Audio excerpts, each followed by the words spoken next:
How's it, guys? Bonzet here. Once again, thank you, Liberty, for this opportunity. And the guys at home, follow the Tenfold education app. This is it. Okay, tomorrow is the big one, geography. So we're going to spend 2 hours discussing this paper. Okay.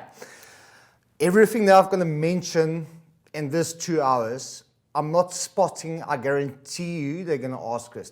Okay. It might not be the same figure, it might not be the same diagram, but they're going to ask these topics that I'm going to discuss with you. Okay, so please bear with me this 2 hours, make notes, and hopefully I can guarantee you, if you watch this full 2 hours, I promise you, I can guarantee you, you will do extremely well. Okay, I'm not spotting the questions. I can guarantee you the questions I'm going to discuss with you, those topics are definitely going to be in your question paper. Okay. Let's just get the formalities out of the way. First of all, you're writing that first question paper, paper 1, the theory paper, right? Remember, okay, I'm going to show you how the paper is structured. And please, grade 12s, pay attention. You got section A and section B. Section A consists of question 1 and question 2. Okay. Section B consists of question 3 and question 4. Now, grade 12 is very important. Only answer 3 questions. Okay. It's vitally important. Tomorrow, when you get your question paper, when you have your 10-minute reading time, spend that time going through the questions and choose the questions that you think you can answer best. Okay. Remember, the markers are only going to mark the first 3 questions. I don't want you to be that person who started the question and realized you can rather do a different question where you can score more marks. And then you're going to run out of time. Remember, each question consists of 75 marks. Your grand total for question paper 1 is 225 marks. So you only answer 3 questions. It's vitally important. Okay. Please keep that in mind. Okay. Question 1 and 2 in section A consist of climate and geomorphology. Okay. Question 3 and 4, section B, consist of settlement and economic geography. So you choose that questions very carefully, okay? It can determine if you're going to get a distinction or not. I'm not even talking about failures because all of you are going to pass, okay? Now, my first diagram that I have over here is anticyclones. Definitely a question in tomorrow's paper. What is an anticyclone? It's a high pressure system. Okay, what do we know about high pressure systems? It's sinking air. Circulation of air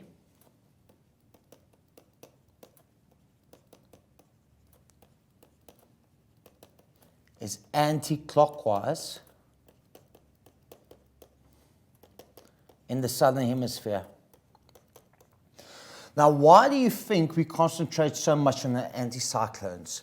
Very importantly, grade 12s, because it's where we are situated. We are situated on the 30-degree latitude line. Okay, and the pressure belt is known as the subtropical high pressure. Okay. So it's a subtropical high pressure belt. So we are dominated by anticyclones. Okay, they're always present. Okay, it plays a major role, influence on our climate. Okay, we're going to have a look at all 3 of them when you're going to look at this diagram. And then I'm going to bring some other topics with it in. Okay, now first of all, to identify the 3 anticyclones, there's the high pressure over there. That's the South Atlantic anticyclone situated over there. Look at the arrows. Anti-clockwise circulation taking place. Okay. On the east coast of southern Africa, we have the South Indian anticyclone. There's it.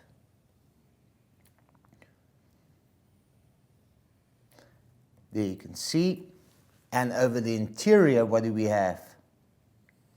The Kalahari anticyclone or high pressure system. Now, these three anticyclones dominate our climates. That's the influence we experience dry winters in the interior, and they're the reason we experience moist conditions, allowing rainfall over the interior in summer months. Okay, but I'm going to start with the South Atlantic anticyclone or high pressure system. And I just want to clear our diagram over here. And then I'm going to discuss all three of them because you're going to get questions regarding all three of them. Okay, first of all, they form part of the subtropical high pressure belt, as you can see, situated on 30-degree latitude. Now, the South Atlantic high pressure system is on the west coast of southern Africa, and as you can see, anti-clockwise circulation. Now, the South Atlantic anticyclone high pressure system is responsible for cool and dry conditions on the west coast. Now, the question being over here, grade 12, why do we experience cool, dry conditions? Because we have a very cold ocean current coming from the South Pole. And as you can see, on figure 1.1, it's known as the cold Benguela current. Okay. Now remember, I've mentioned it, it's sinking air. So whenever we experience a low pressure system over the interior, air moves from a high pressure to a low pressure. It forces cool, dry air towards the interior. Now, a very good example, for instance, if you look at the type of vegetation that we experience on the west coast of southern Africa, it's quite arid, it's semi-arid and it's quite dry, okay? You travel further up to Namibia and we find the Kalahari Desert. The simple reason why is because there's no moisture. Why is there no moisture? Simply reason because of the cold Benguela current, okay? So, the South Atlantic high pressure creates onshore flow, cool, dry conditions. So let's just make notes on the bottom. We say the South Atlantic high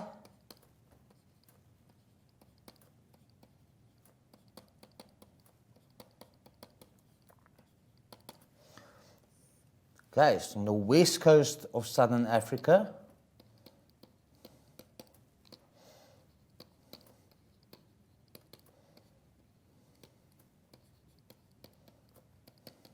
Okay, responsible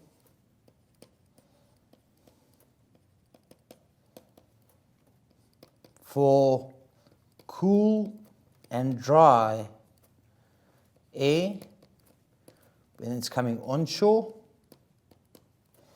Okay, and the next point I want to make, it migrates south in summer and it migrates north in winter. And I'll explain that to you now. Okay, so basically what happens over here, this South Atlantic high pressure system. Okay, now if we look at this figure that's been presented to us, I'll definitely assume that it's winter. Okay, pay attention what I've written down there below. It migrates north in the winter.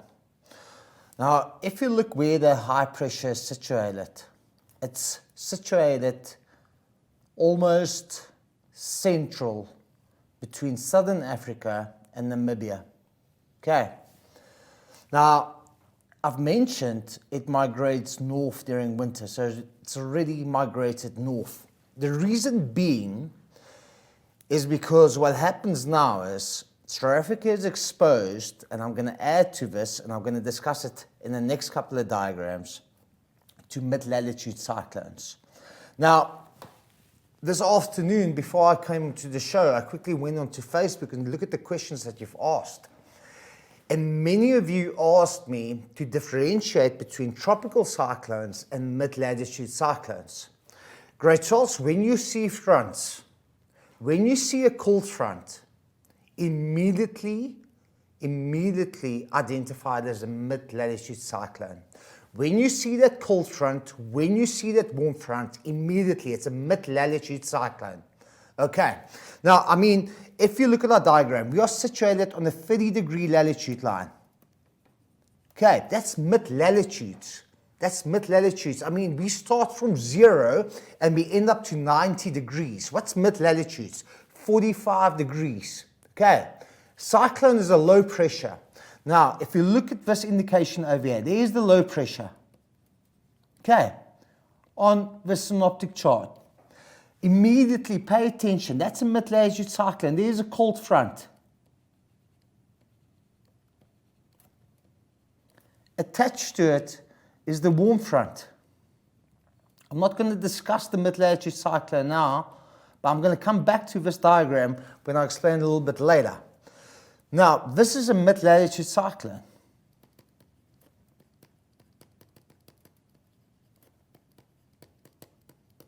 Okay. Now, the reason being I'm saying it's winter is because this high pressure system, the South Atlantic High, is situated more north. Now, what happens? Mid-latitude cyclones can affect southern Africa. It has that effect on us. Okay, we can see the cold front approaching, creating cold conditions, creating frontal rain. I'm going to discuss this a little bit later. Okay. What happens, I'm still just focusing on the South Atlantic high pressure system. Okay, so this is winter. Why? Because this whole high pressure system has migrated north. Now, what has happened in summer? Okay, we're going to find, if you look at the notes that I've made on the bottom, it migrates south in the summer. Okay, so this high pressure system will be situated down here, the South Atlantic high pressure system. It migrated south. Now, these mid-latitude cyclones that we see over here won't be able to affect South Africa during summer. That's the reason we don't experience the cold fronts during summer, because the high pressure system blocks out these mid-latitude cyclones. It prevents them to influence our climate during summer, because the high pressure system is much bigger than the mid-latitude cyclones. It's stationary. Okay. Remember, coming back to the basics, air moves from a high pressure to a low pressure. That's how air moves. Okay. So let's just go over this. The South Atlantic high pressure system, it's an anti-clockwise circulation of air. It's always stationary because it's situated at the 30-degree latitude line. During the summer, it migrates south. During winter, it migrates north. Okay. It's responsible for cool and dry onshore winds. Okay. What's the reason for it? Because it's moving over the cold Benguela current. Okay, so that's our South Atlantic anticyclone or high pressure system. Remember, it's sinking air. Now, once again, right, this air sinks because it's situated at a 30-degree latitude. Okay, it's because of convergence in the upper atmosphere and the air is being forced to sink. Okay, now, before I'm going to get to the Kalahari, let's just quickly have a look at the South Indian. And I'm going to explain the South Indian kind of together with the Kalahari. The South Indian is situated over the Indian Ocean. Okay. But this anticyclone high pressure system is responsible for, I just want to use a different color pen, warm and moist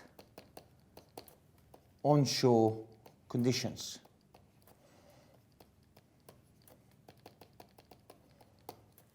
Okay, why warm and moist onshore conditions? Now, because it's situated over the Indian Ocean, we have a warm ocean current moving from the equator down the southern coast of southern Africa. Okay, eastern coast of southern Africa. There you can see. It's coming from the equatorial regions. Now, great task, by now you should know this. When you move into that direction, right, you're moving towards the equator, the temperature increases, right? When you move away from the equator, what's happening? The temperature decreases. So when you move away from the equator, where are you moving to? You're moving towards the polar regions. The temperature decreases. Why? Because of insulation, okay? So this ocean current comes from the equatorial regions and is known as the warm Mozambican current. Okay, so it's anti-clockwise circulation of air inside this high pressure system because we're in the southern hemisphere, right? We're experiencing onshore flow that's going to be warm and moist. And because of these conditions, we experience rainfall, especially during summer. Okay. And then last but not least, we have the Kalahari. Now, love to ask this question during the examination period. Okay, I can guarantee you, I promise you, you're going to get a question regarding the Kalahari high pressure system, the anticyclone. Okay, the Kalahari is over the interior. Okay, we need to get a couple of concepts correct. Now remember, any place next to the coast we refer to maritime climate, because they're influenced by the water. Okay, I'll explain that to you in a second. Any place in the interior is known as continental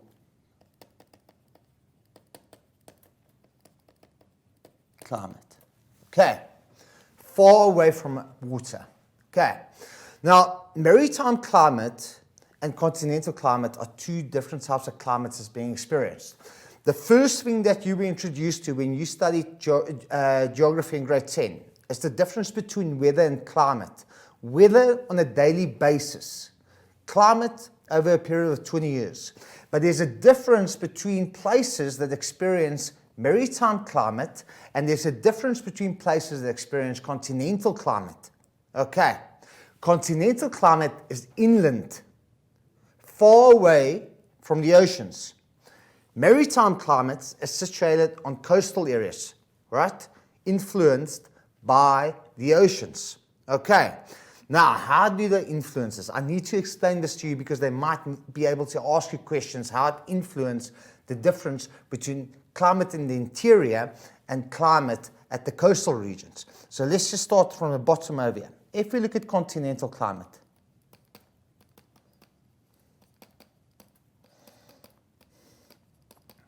okay, and we have maritime climate. Continental climate has got a bigger range of temperature.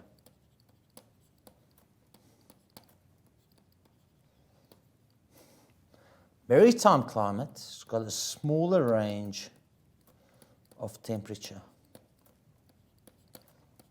What does it mean, range of temperature? How do one calculate it? You take your maximum temperature minus your minimum temperature. For instance, if you look at places continental climate, I'm going to use Johannesburg as an example. Like for instance, today we experience a maximum temperature of 28 degrees Celsius and a minimum temperature of 12. Okay, so what's going to be the range? Okay, 28 minus 12 gives me 16. You go down to Durban, they experience a temperature of 24 degrees and a minimum temperature of 18. What's the temperature range? 6 degrees Celsius. Okay, pay attention the difference what happened over here. Look at how big the range is at continental climate and look how small the range is at maritime climate. The simple reason why is because of the influence of the oceans. Okay, so what happens in Johannesburg? We experience insolation, it gets hot. Okay, what happens? During nighttime, the surface cools down through terrestrial radiation. It loses the heat, so the temperature drops significantly. Okay, almost 16 degrees Celsius. Now, Joburg experienced warmer temperatures than Durban. Why? What's the reason for it? Now, the ocean has a cooling effect to the surrounding areas. That's the reason we refer to it as maritime climate. The ocean has a cooling effect. Just imagine yourself, you living close to a river. You're going to experience cooler temperatures, daily temperatures, than someone that's living further away from the river. Why? Because the water has a cooling effect. Okay. But what happens during nighttime? So the best possible explanation I can give you. What happens? The land cools much quicker during the day, during the night. Okay? On land. But what does the water do during nighttime? Releases its heat slowly. And that creates the small temperature range because the water releases the heat that has been absorbed during the day much slower. And that's the reason we experience a smaller temperature range in comparison to Johannesburg. Now, I can give you a simple example. For instance, if you look at it, let's say, for instance, you go to your mate's house on a Saturday and you jump into the swimming pool at 9 o'clock in the morning. What's the water going to be like? It's going to be cold, am I correct? So you get out of the swimming pool, straight on the pavement is nice and warm. But let's say later that day, you jump into the swimming pool, let's say at 6 o'clock at night. What's the water going to be like? Nice and warm, because the water takes longer to warm up. And that's the difference between the maritime climate and continental climate that we experience, especially in South Africa. Okay, so any place on the coastline experience maritime climate. Interior, continental climate. Now we're coming to this Kalahari anticyclone. Okay. Now, I want to write it down here.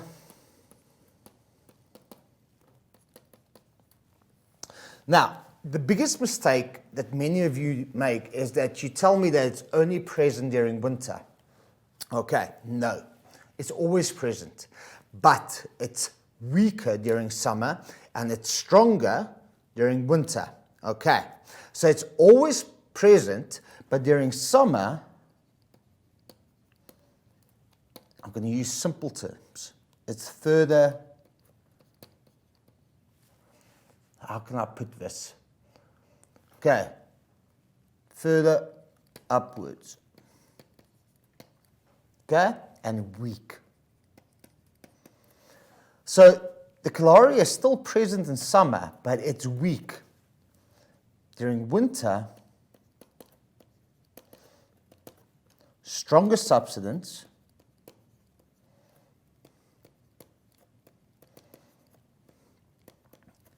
so it's much stronger. Okay, and subsidence means sinking air. Why? Because of colder temperatures. Okay. Now, the question they're going to ask you, they're probably going to give you the diagram. And the diagram is going to look as follows. You're going to have a summer, and very importantly, and you're going to have a winter diagram. And this is where the South Indian high pressure comes into play as well. So, if you know what South Africa looks like, we've got a plateau, then we've got an escarpment. Okay.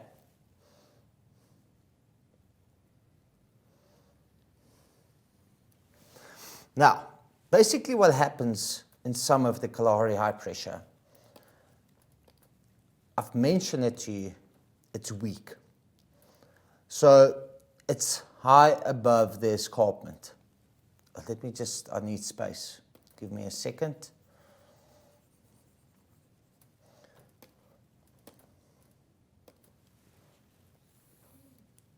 There's summer. Okay. So I've mentioned to you the Kalahari is quite weak. Why? Because it's further upwards and it's got a weak subsidence because of warm temperatures. So it creates an inversion layer well above the escarpment. Okay, there's the inversion layer.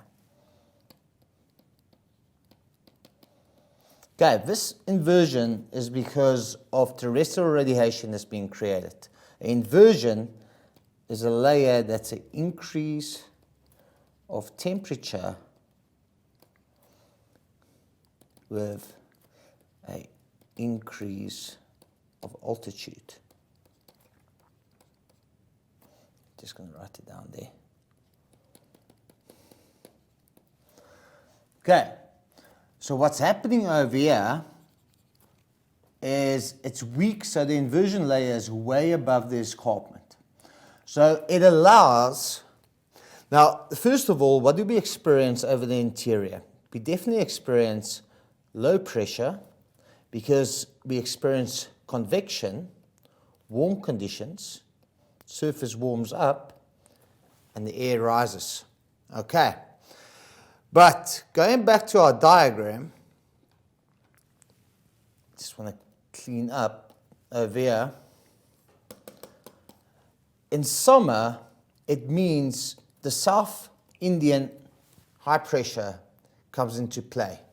Because of the anti-clockwise circulation, it means what enters the interior. Remember, the Kalahari is there, but it's higher up in altitude. Moist, warm air. So that means air moves from a high pressure to a low pressure. Like I've shown you, we have a low pressure over the interior. Why? Because of warm summer conditions. So that means warm, moist air from the South Indian high pressure. Okay. Onshore flow is being created. It can rise, move over the escarpment. It's moist and warm. Now, moisture means it consists of water vapor. Okay. We need water vapor when condensation takes place and the possibility of rain.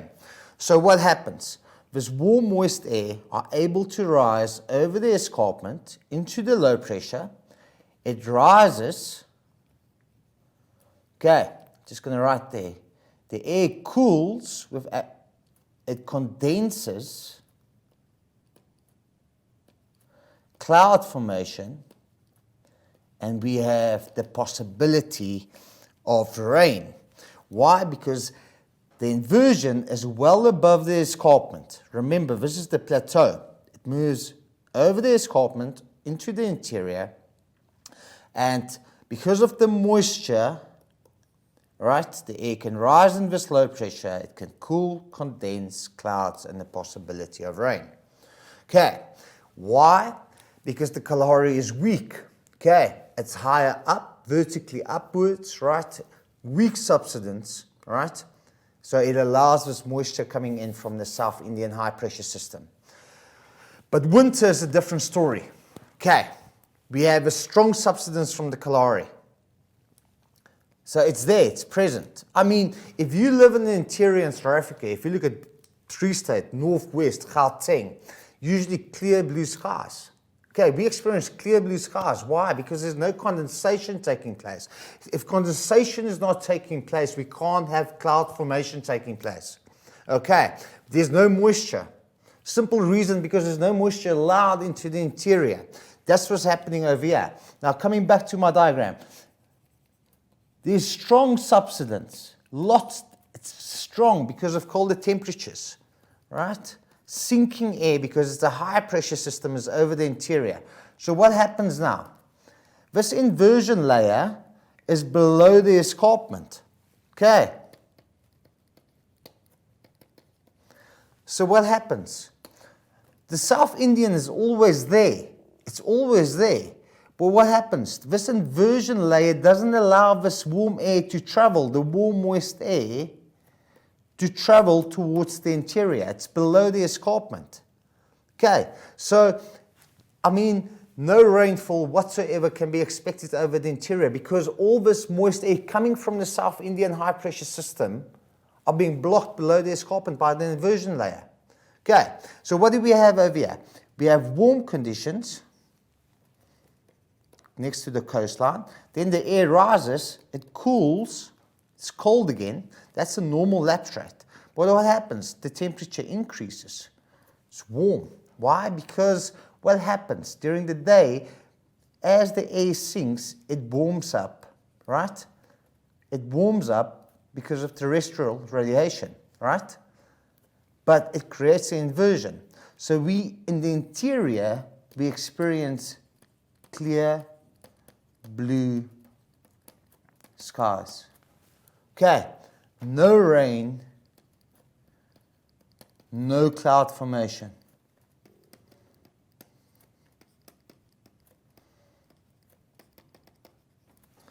And that's the impact this Kalahari high pressure has during the winter and during the summer. Okay, so a couple of things that I still want to point out on this diagram as well, and it's probably going to be in my next diagram. I'm not answering any questions, I'm explaining each and every diagram. Remember, you're going to get something similar to this. Okay. Now, first of all, I want you to pay attention, right? Now, many of you asked on Facebook about mid-latitude cyclones. Now, I'm not going to discuss it now with you, but I'm going to show you from a synoptic point of view. Mid-latitude cyclones is a low-pressure system. I just want to write it down here. Okay. It's a low-pressure system, clockwise circulation of air.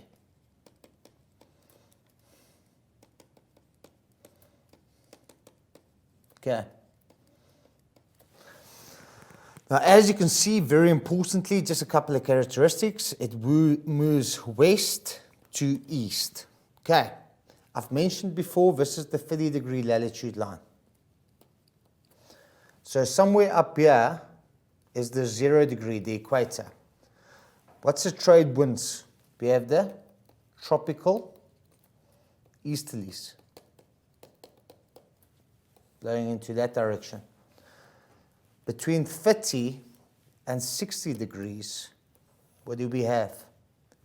We have the westerlies. So it moves in the westerlies wind belt. Okay. Now, immediately to identify a mid-latitude cyclone, key grade 12, so I'm going to explain mid-latitude cyclones. I'm just showing you a synoptic chart. Look at the cold front. That's how you identify it. And attached to the cold front, but we never see the warm front in southern Africa. It's too far down south. Do you see that? There's southern Africa over here. It's too far down south. So immediately to identify a mid-latitude cyclone, you have the cold front and the warm front. And this whole system moves west to east. Okay. Now, I just want to write down there. Okay, so that's our mid-latitude cyclones. I'm going to explain it in the next question. Another thing I want you to pay attention to, what we have here on the coastline, and it's so simple. The name says it all. We have a coastal low pressure. Okay, it's a coastal low pressure. The L represents for low pressure. Pay attention, all low pressure system moves clockwise circulation. So, this coastal low pressure moves all along the coast. Let's say Monday it was situated over there, Tuesday over there. They move all along the coast. That's going to be Wednesday. But very importantly over here, I just want to wipe out, and they've planted the arrows in a correct way. As you can see, there's the clockwise circulation of air. So on the one side, remember, because of the clockwise circulation of air, because it's a low pressure, people experience different weather conditions on a daily basis because of this low pressure system. Remember, it moves all along the coast. Now, because of the clockwise circulation of air, if you live at X, you're going to experience onshore flow. Onshore, it means, for instance, just assume you're down at the coast, they drop you in the ocean. What are you going to do? You're going to go onshore, you're swimming towards the coastline. So onshore flow, because of the clockwise circulation of air, right, they experience onshore flow of air because of the clockwise circulation. And depending which current flows underneath the coastal low pressure, they're going to experience different weather conditions. Okay, now for instance, you can see there's the warmer Gullis current. So if they experience onshore flow, they're going to experience what? Moisture. Okay, and with moisture, what might happen, they might experience precipitation. Okay, like I explained to you a little bit earlier, when you look at moisture, you need it for condensation to take place. The moisture, evaporation, clouds, cools, clouds, chances of precipitation, rain. But if you're situated at Port Elizabeth, at Y, that's situated over there, what are they going to experience? Offshore flow. So the air is coming offshore. It's coming from the continental, in the continental areas, right? Immediately, is it going to be moist? Is it moving over water? No, it's not.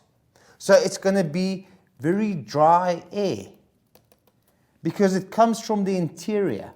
Okay, this is what this coastal low pressure do, right? It moves, it's not stationary, it moves along the coastline. Okay, so the one day you might experience beautiful dry conditions, beach weather, completely lovely. But the next day, as the coastal low pressure moves towards the east, what happens? Because of the circulation of air, they experience onshore flow. And because it's a warm ocean current, it might create rainy conditions. Okay. Now, another thing that I want to explain to you, and that's quite important, I just want to wipe everything clean over here.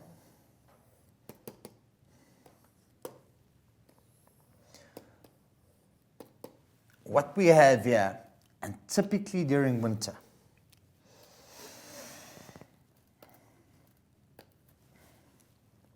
okay, we know for a fact the Kalahari is present during the winter. Okay, so we have the high pressure system over here, we have the mid-latitude cyclones over here, and we have a coastal low pressure over here.